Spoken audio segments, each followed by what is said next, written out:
Hello, everyone. Um, Great to be here with you today. Just some notes before I read my introduction. You should see on your screen that the event is being live captioned, and you'll be able to access the captions through the closed caption button, the CC button at the bottom of your screen. This is a webinar format, so you won't be able to use your cameras and microphones, but you can put questions in the Q&A box, which is accessible from the buttons at the bottom of the screen. And those notes are also put in the chat. But without further ado, I want to get started with the introduction. Hello, everyone. Thank you for joining us today.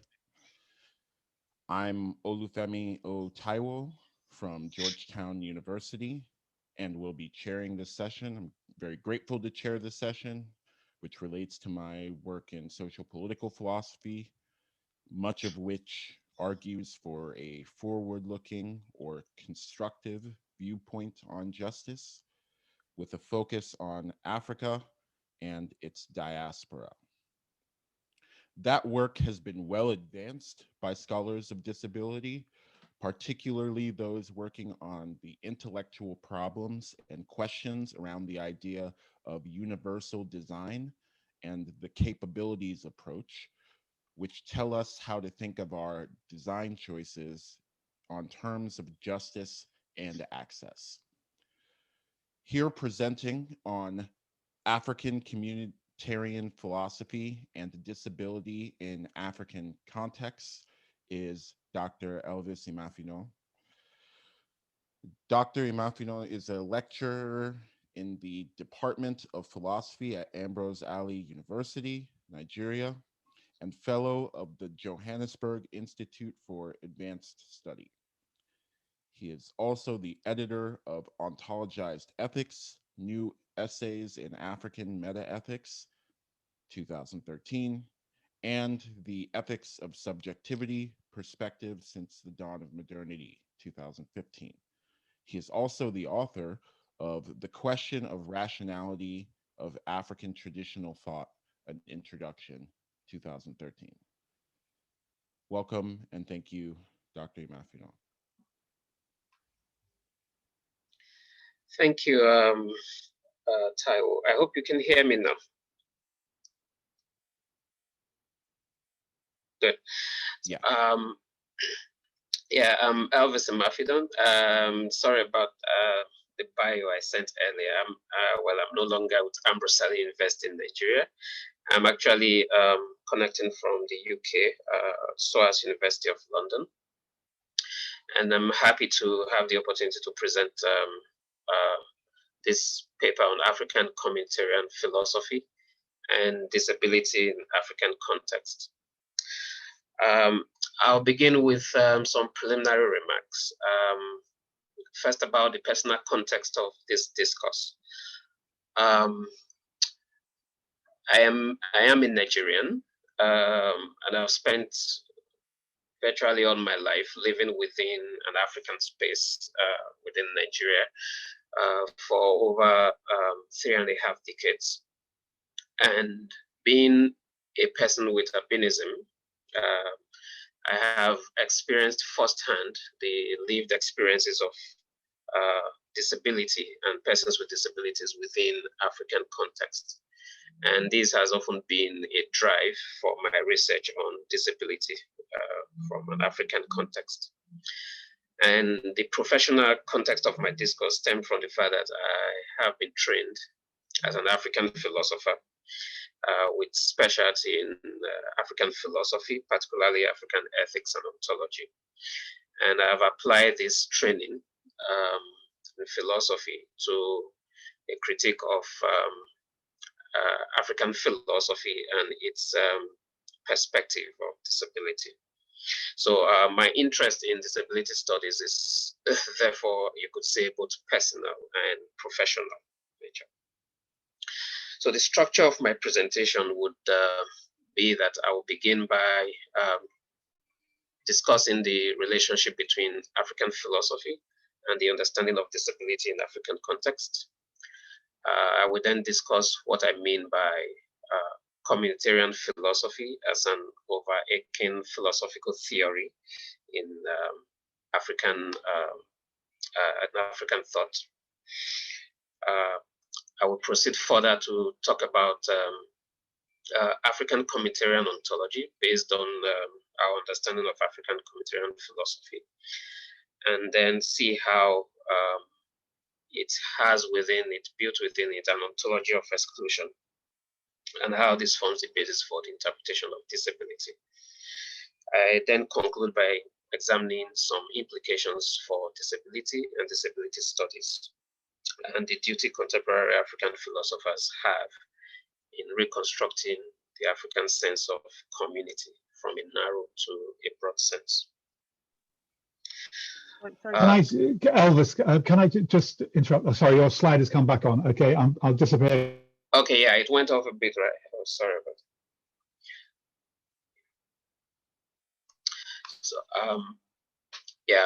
that. So let's begin with why African philosophy is important in understanding disability in Africa. Well,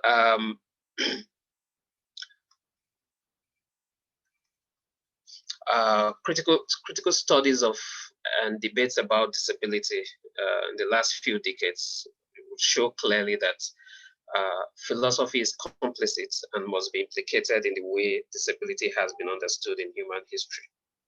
Philosophical ideologies and theories and the very way philosophy has been practiced down the ages have had significant effect on persons with disability and on marginalized bodies.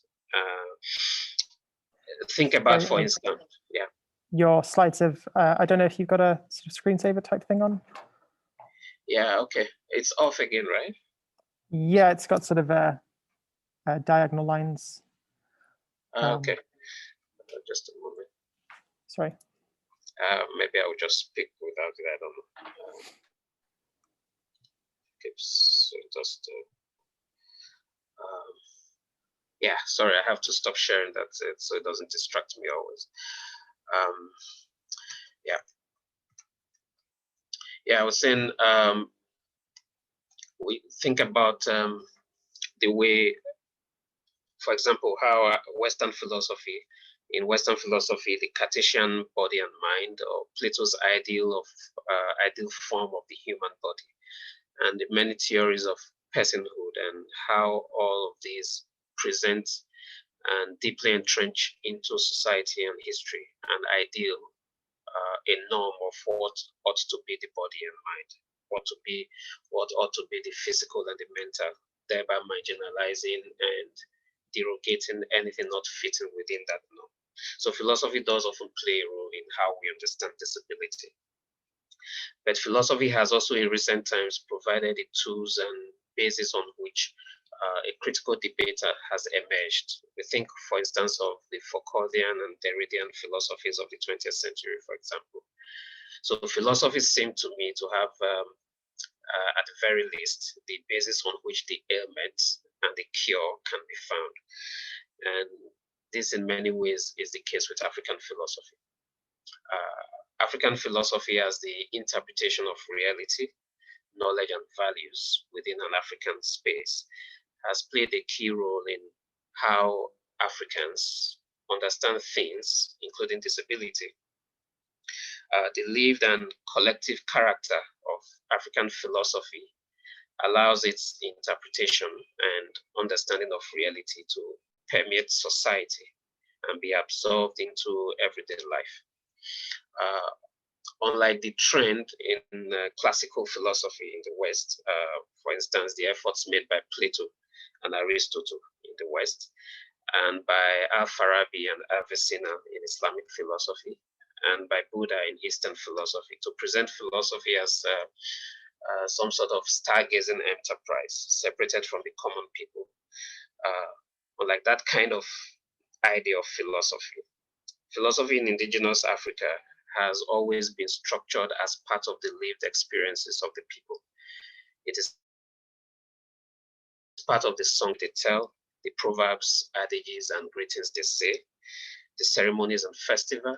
It's part of the art and literature of African peoples.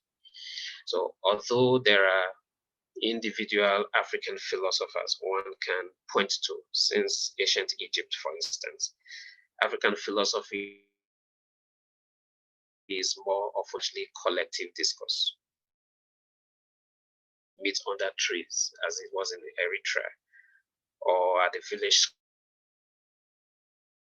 places in sub-Saharan Africa, and deliberate on issues, on reality and on existence, thereby formulating theories and understandings which are then infused into the society.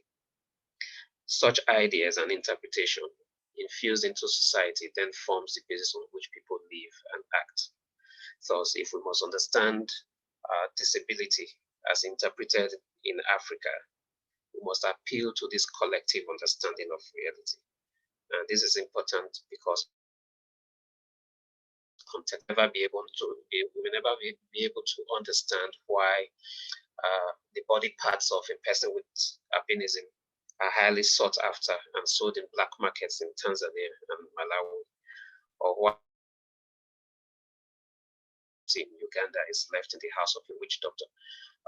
We may never be able to understand these things from a Western theoretical lens, for example. Only within the African philosophical lens can we make sense of it and then map out strategies for deconstruction and criticism. For it is almost impossible to adequately provide a critique of what we do not understand. So it is important to pay disability is understood within African philosophy. And that is what I intend to do by looking at African communitarian philosophy. What do I mean by African communitarian philosophy? Some would call it African communalistic philosophy. African communitarian philosophy as a political, moral, ontological and existential philosophy has been defended by African philosophers and scholars as a unique and authentic African philosophy that not only defines the African way of life and forms the basis for African identity, but also distinguishes African cultures from other most liberal cultures. In the words of Michael O. Eze, African communitarianism as a discursive formation between the individual and the community is a view which eschews the dominant position of many African scholars on the primacy of the community over the individual. We recall John Umbiti's classical description of African communitarian philosophy when he says, and I quote, "Only in terms of other people does the individual become conscious of his own being, his own duties, his privileges and responsibilities towards himself and towards other people. The individual, because we are, and since we are, therefore I am." And this for John Mbiti is the cardinal point in the understanding of African view of the person. The Ghanaian philosopher Kwame Gyekye explains that African communitarian philosophy implies that the human person does not voluntarily choose to enter into a human community. That is, the community life is not optional for any individual person. It also means that the human person is at once a cultural being, that the human person cannot, perhaps must not, live in isolation from other persons, that the human person is naturally oriented towards other persons and must have relationship with them. That's so necessary. And following from these, that the person is constituted, but only partly so, by social relationships in which she finds herself. At the ontological level of African communitarian philosophy, which I will call African communitarian ontology, African conception of reality in this sense consists of the African understanding and structure of being or reality, of what is and what is not, and how each individual being is responsible for and obligated to ensure and sustain harmony and equilibrium within the community of beings. Polikapi Quinobe explains this by saying that, and I'll quote him here, in the traditional African view, reality or nature is a continuum and a harmonious composite of various elements and forces. Human beings are a harmonious part of this composite reality, set of mobile life forces. Natural objects and reality are interlocking forces. Reality always seeks to maintain an equilibrium among the network of elements and life forces. Because reality or nature is a continuum, there is no conceptual or interactive gap between the human self, the community, the dead, spiritual or metaphysical entities, and the phenomenal world. They are interrelated, they interact, and in some sense, one is an extension of the other. So, African communitarian ontology thus implies an African communitarian ethic that emphasizes a codependency ethos. The idea of harmony, or the goal of maintaining harmony for the human good and well-being, is the foundation of African communitarian philosophy. And this implies the need to impose social responsibilities on people in order to rationally perpetuate the relevant traditions and maintain harmony in human society. So maintaining harmony with the aid of the community is an essential human interest. The idea of pursuing and maintaining human welfare and interest is at the moral center of communitarian philosophy in Africa. And it helps us to understand the moral conception of personhood in African traditions. As such, communitarian ethics would prescribe that people should act in a way that would enhance their own interest within the framework of pursuing the goal of human well-being and welfare in the context of natural harmony in their communities. It becomes imperative in African communities to act in ways that preserve and promote order in the communal structure, since this is the only way individual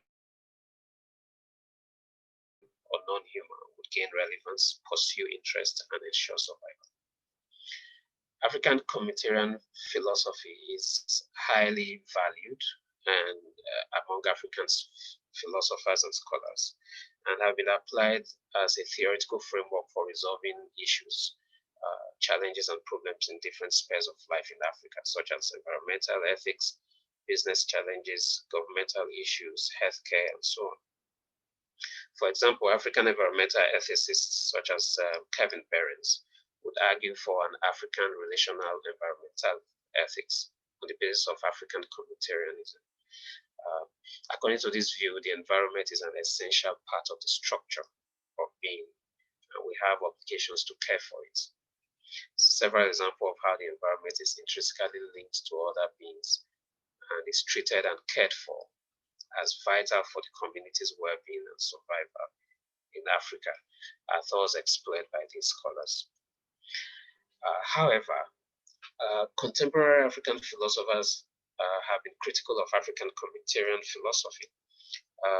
The Ghanaian philosopher, Professor Kwasi Wiredu, argues, for instance, that African communitarian structures have the tendency of becoming authoritarian and overriding on the individual's will and autonomy, and consequently becoming anachronistic and hindering individual contribution to community and social development. These views are expressed by Kwame Anthony Appiah as well. These are important issues to be raised about African communitarian philosophy, and they have led to a heated debate among scholars who often either fall to the divide of being moderate, of being in the divide of moderate African communitarianism or exaggerated. But I feel there's a much more important issue that is often ignored with African communitarian philosophy, and that flaw or that issue with African communitarian philosophy, which I wish to emphasize on here, is the inherent ontology of exclusion. By ontology of exclusion, I mean qualifying a set of entities as different from or other than being X, and thus excluded from X, where X represents the category of accepted beings. It also consists of the disposition and responsibility thereof of members of the accepted beings to members other than those in the accepted categories of being.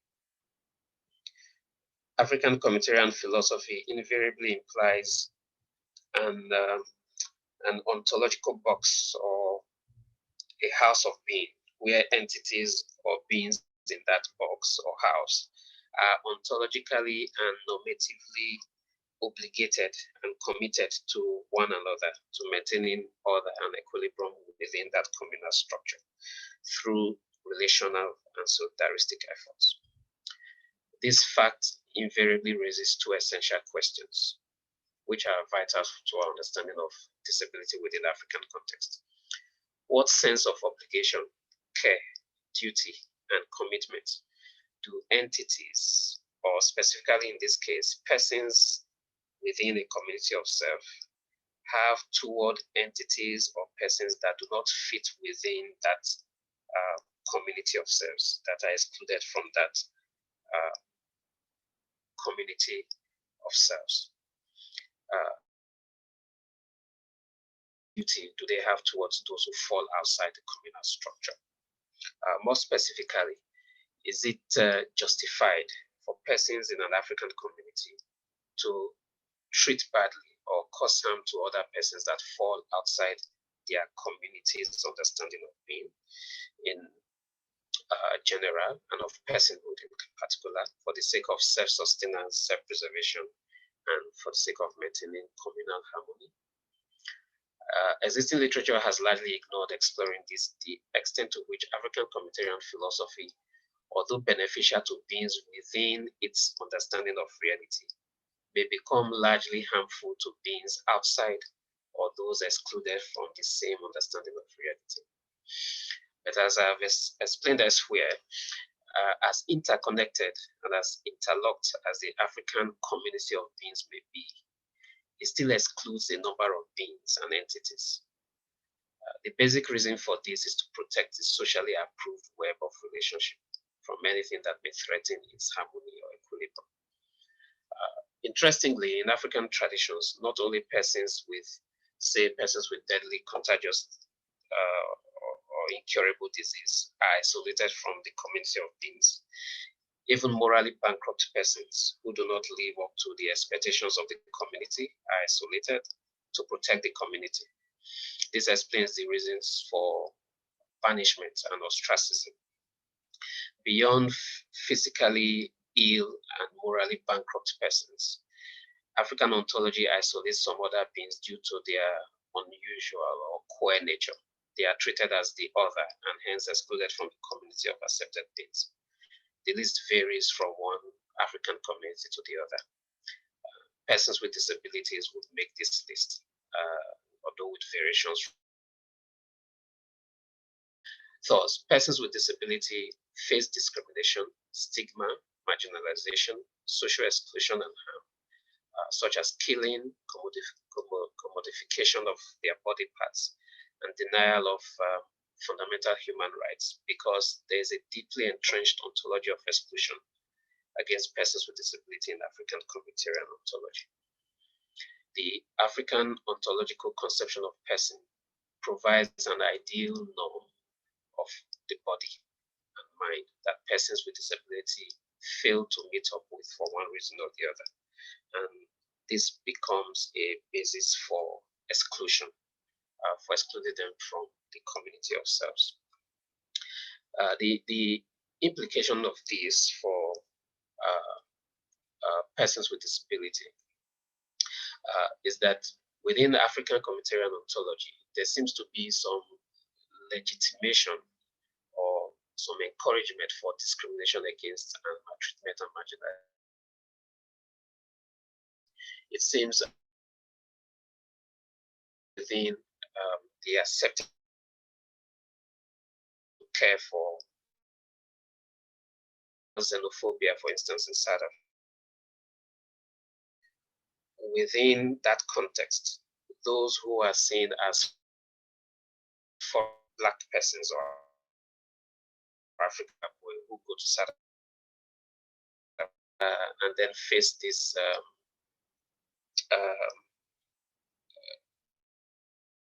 and are told to leave, are basically seen as not fit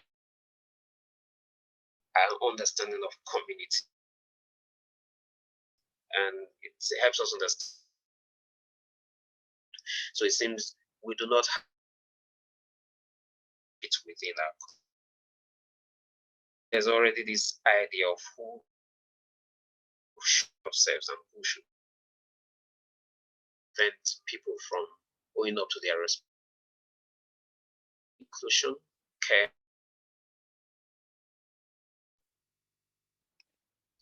and this helps us to understand intense marginalization against persons with disability.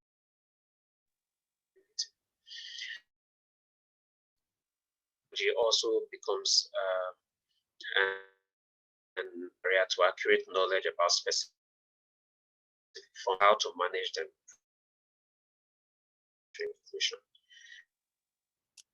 Sorry, Elvis, you're starting to lose your connection a little bit.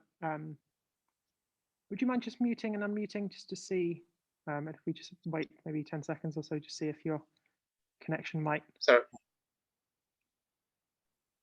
Sorry, we were losing some of your audio. It was intermittent for the last. Okay. Okay, if you could just do a quick test, just see if that's any better. Okay.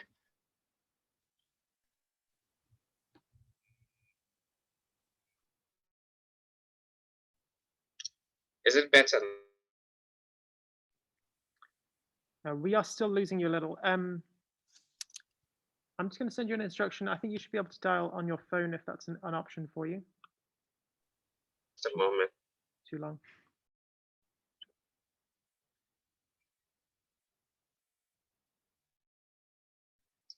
Is it better now? If you could say a few words. It was sort of intermittent, so.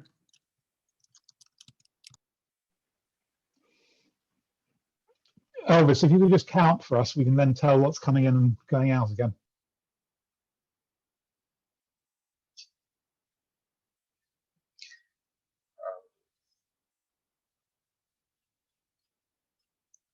Can you hear me now? I heard that, but I don't know if you're speaking or not. We're not hearing very much of you at all, I'm afraid. Yeah. I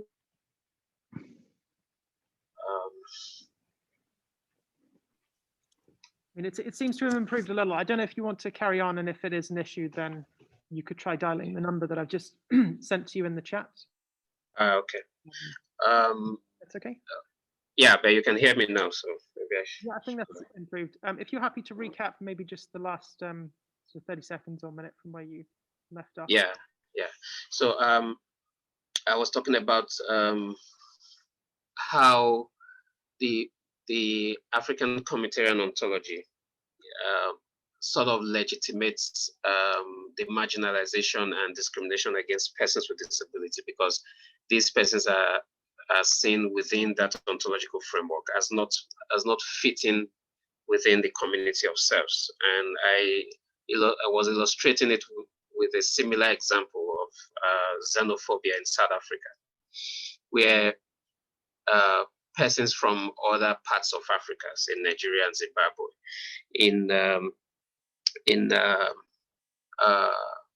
in South Africa are discriminated against because they do not fit within that narrow sense of community of selves, and are excluded from it. And that tends to often support the idea that we do not have obligation towards you, or obligation to care, and to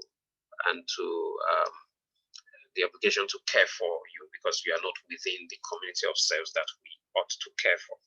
And that helps us understand why persons with disability in different African communities face similar marginalization, exclusion, and discrimination within African societies. And another major issue that Africa poses for persons with disabilities that it becomes a barrier to accurate knowledge about specific forms of disability and how to manage them.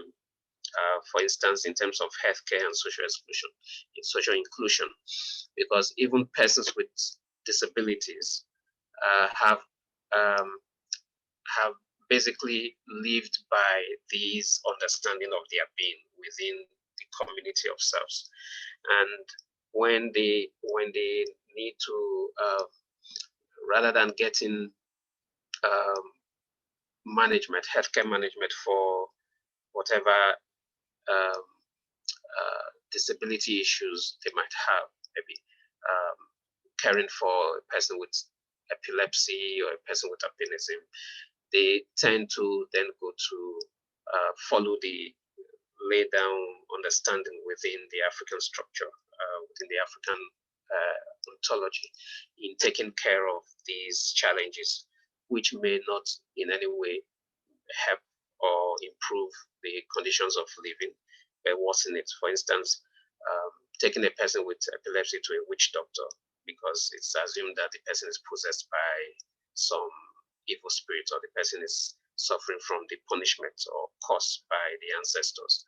And in that way, the condition is mismanaged, and the person does not get the needed care and attention, needed healthcare and attention within such a community. So the only way we can then understand disability is therefore within this African horizon. How do Africans view persons with disability, and how do they understand disability? If Africans on the exclusion from the norm of being, the norm of personhood, then there will always be this social exclusion of persons with disability within the African context. And contemporary African philosophy therefore has the task of theorizing a broad sense of community, because it's obvious that the sense of community, the sense of community that Africans have obligation to is the narrow sense. So the community I have obligation to is my immediate community within that narrow structure of being. Why the idea of community is very important, as it stresses the need for relational and solidaristic living. That sense of community needs to be brought to and inclusive of persons who naturally would not fall within that idea of community within African ontology. So yeah, I hope you got the final part of my talk. Sorry for the poor network connection. I really don't understand what's happened today. Thank you for the opportunity to present this.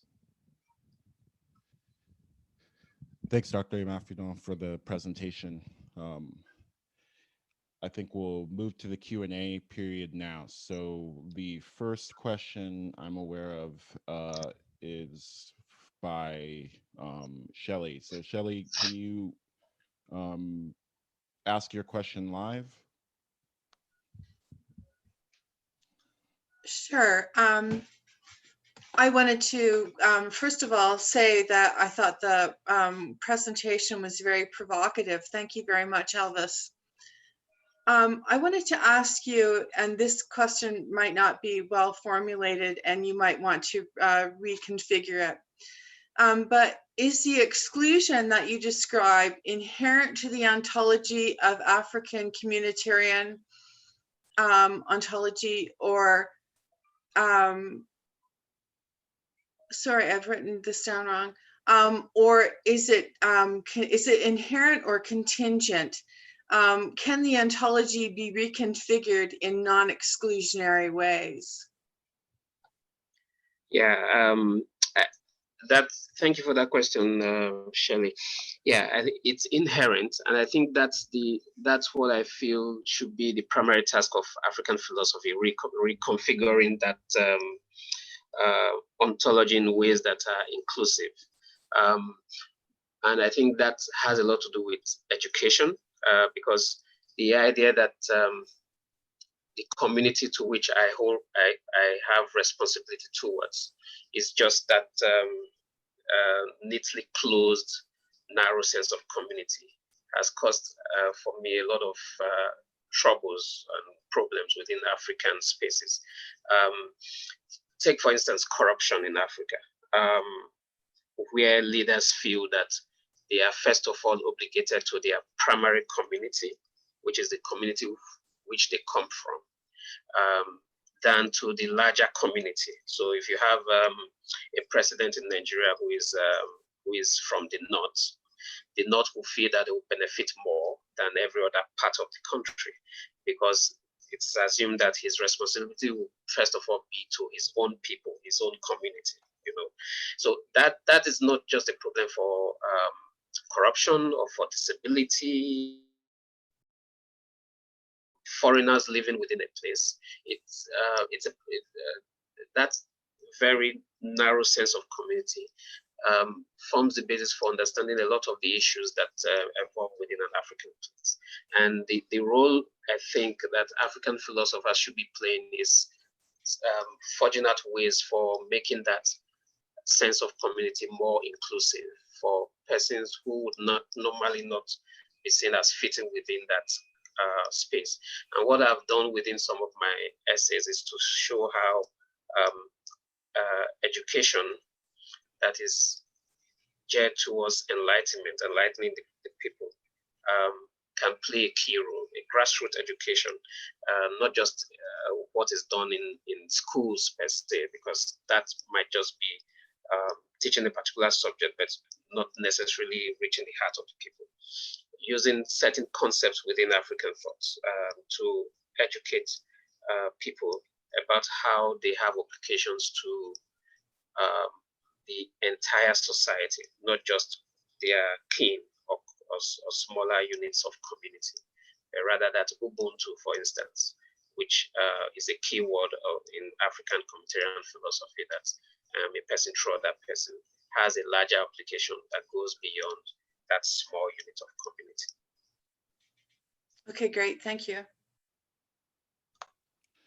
I'm gonna skip to this next question because I think it's related. This is by Kenneth Abudu, who asks, a very good presentation, but I'm not clear about the idea of narrow and broad sense of the community and the implication they have for disabled beings in Africa. So I think it picks up where you left off. Yeah, it's similar to what Shelley asked. A narrow sense of would be understanding community to be within, to be limited, in scope to what the ontology prescribes. So, but a broad sense of community encompasses and includes all forms of beings into, it incorporates all forms of being into its fold, and does not restrict it to that unit that is normally understood to form the community. Take, for example, within, say, Akan metaphysics or Akan ontology in Ghana, the idea of what beings are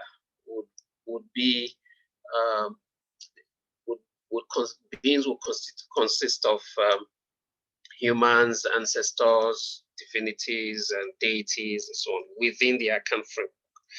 And anything not falling within that framework will be seen as excluded from that community of beings.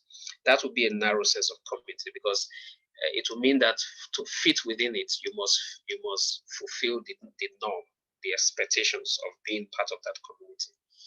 but being able to others, that other beings that may not fit within that norm, means that you broaden the sense of community, and it's no longer narrowed down to those who fit within the norm of bodies or the norm of beings within that ontological structure. Thank you. The next question we'll take is Luke Beasley asks, I wonder if you could talk about how the Disabled Peoples International and its version of the social model was received by advocates of communitarianism in Africa. I'm thinking particularly about Southern Africa, South Africa, and Zimbabwe, where a large number of disabled people began articulating a critical communitarianism where the interdependency of all was accepted, but the way the communities themselves are structured is rejected. Yeah, and that just once again emphasizes the issues that evolve from the African idea of communitarianism, and how it excludes disabled bodies from its scope. And yeah, and that I think is the way to go, being critical of that idea of community, and although emphasizing the need for interdependence, which is important, which is a very interesting theory from African thought, that we are all interdependent and we are all in a community of selves. While emphasizing that, we must ensure that that interdependence is inclusive. And if it is not, then we need to approach it critically and deconstruct it and reconstruct it in ways that makes it more inclusive for persons with disabilities. So this next question is from Melinda Hall, which I think presses on maybe a problem with this approach to communities, or maybe a complication is better to say.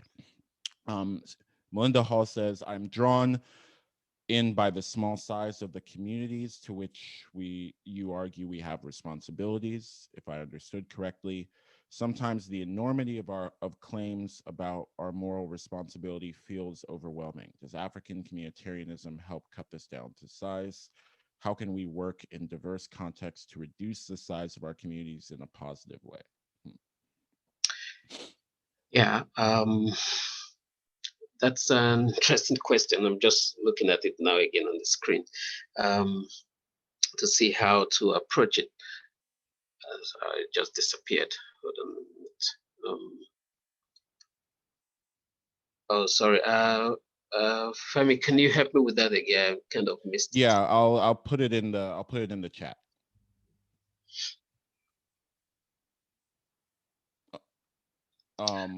Yeah, so sometimes the enormity of claims about our moral responsibility feels overwhelming. Does African communitarianism help cut this down to size? How can we work in diverse contexts to reduce the size of our communities in a positive way? Yeah. If I understand the question correctly, I would say, yeah, African communitarian ontology does cut to size our moral responsibility in terms of ensuring that we are responsible to a given set of persons. But sometimes this is in a negative way, because it would mean that we would then, on that basis, not want to fulfill our responsibility to others not fitting within that communal structure. But I think the issue of moral responsibility and the burden of care that comes with it, particularly within an African communitarian structure, is one that is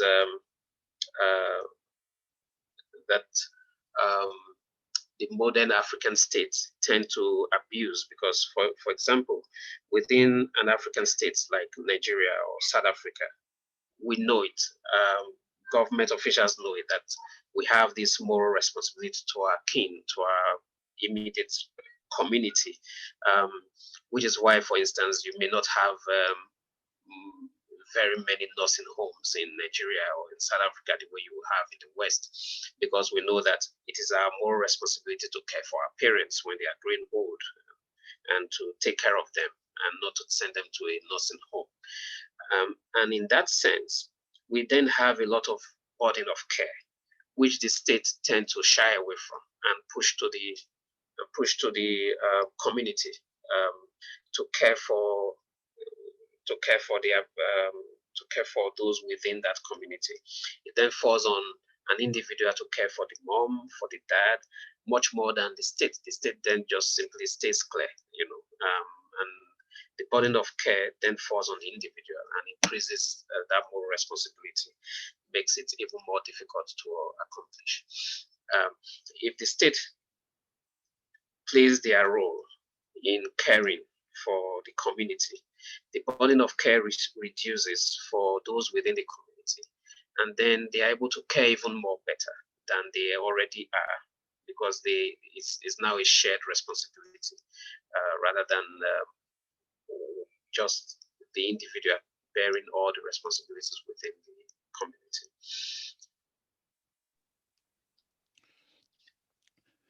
Thank you. Let's see. Which do we have time for? So in the chat, Supriya asks, what elements within your community philosophy can be used to further the inclusion of people with disabilities? Or do you need concepts or elements from liberal or other philosophies? Yeah, I think there are several concepts in African thought that can be deconstructed and reconstructed to promote that inclusivity. And for instance, I mentioned Ubuntu, which is a sense of one's obligation to other persons. In Zulu as well, we have Sapona, I see. Within all African communities, we have this concept that shows that we have obligations to other persons and that we owe them, we have this duty to care for other persons. And I think if reconstructed, they would go a long way in ensuring that there's inclusion, within the African thought system. In my culture, for instance, we have the term of Oriovi, the stranger, and the whole idea about the stranger or the one who is different often carries with it the need to care and be hospitable towards a stranger, but that is not often explored. I think contemporary African philosophers have that duty to bring this to the fore and make them more accessible in terms of their meaning and how they can help improve how we relate with one another within the African space. Thanks a lot. I think that's all we have time for, just in the interest of moving the conference a lot. But just want to again thank Elvis and thank everyone else for coming out. Thank you.